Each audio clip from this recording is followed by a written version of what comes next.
So back out to Mom and Dad's, where we got this new tractor, and I was gonna try and fix this little four-wheeling road that Emma, my truck, 77 Chevy Cheyenne, made, and the shit don't even look so bad, except for when you get up over here, it's just fucking throttle.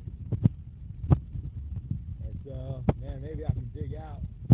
I've been trying to pull myself out the bucket, and this bucket is kind of making another hole. But as you can see, I'm pretty well stuck down in there.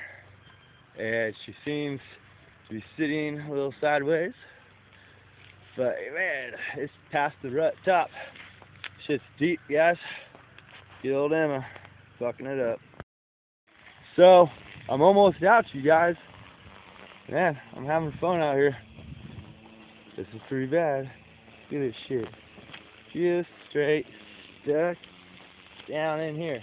I ain't even gonna try and step in that because I already know it's really deep. So we're stuck. Woo!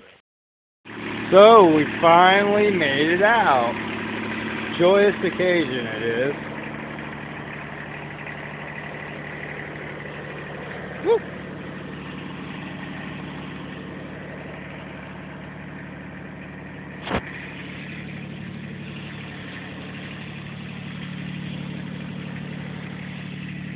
Shit's deep. That fucker buried all the way up to the fender there.